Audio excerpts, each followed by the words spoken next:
यार ये क्वेश्चन अपने आप में बहुत ही बढ़िया क्वेश्चन है। ये 49वां क्वेश्चन, ये नीट लेवल का क्वेश्चन है जो कि +2 के एग्जाम में पूछा जा सकता है।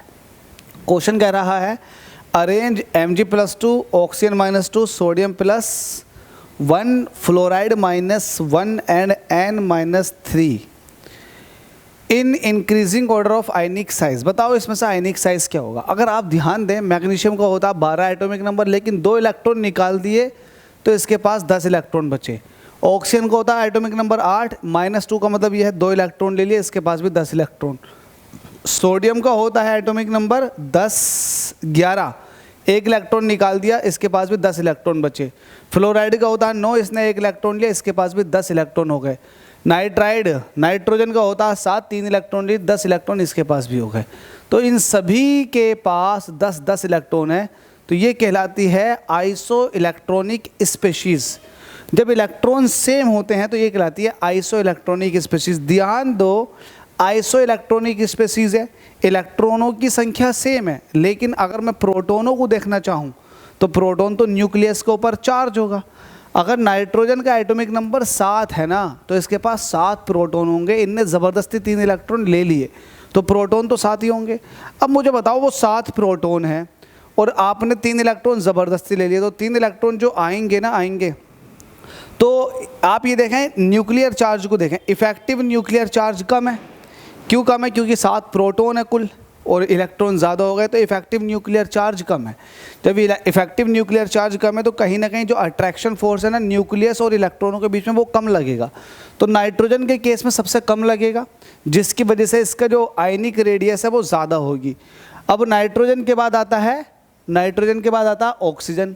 तो ऑक्सीजन के पास 8 प्रोटॉन होंगे, तो कहीं ना कहीं नाइट्रोजन से थोड़ा सा ज़्यादा इफेक्टिव न्यूक्लियर चार्ज होगा ऑक्सीजन के पास, जिसकी वजह से नाइट्रोजन के मुकाबले में थोड़ा सा ज़्यादा अट्रैक्शन फोर्स लग रहा होगा।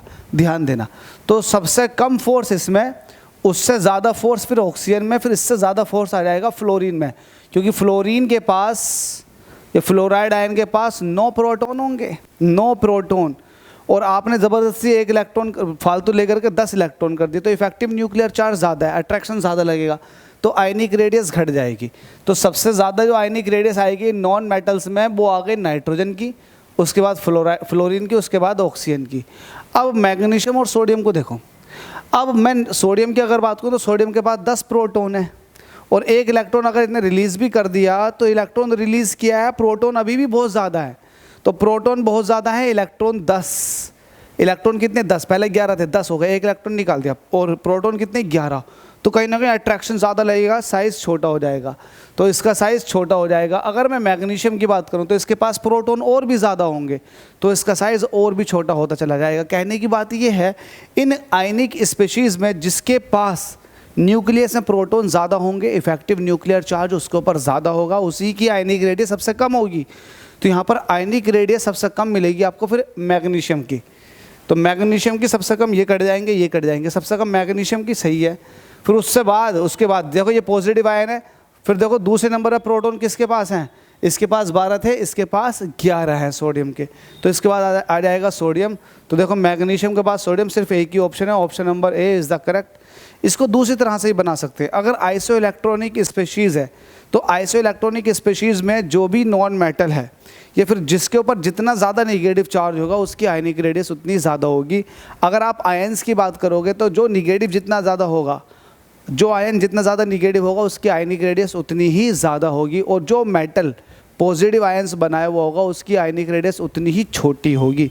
ये ध्यान देना है, ठीक है। तो यहाँ पर सबसे ज़्यादा जो आयनिक रेडियस होने वाली है निगेटिव आयन में, वो इसकी होने वाली है, क्योंकि इसके पास सबसे ज़्यादा इलेक्ट्रॉन इसी ने लिए, ठीक है। तो इस हिसाब से ऑप्शन ए बिल्कुल सही हो जाएगा। चलो आगे चलते हैं।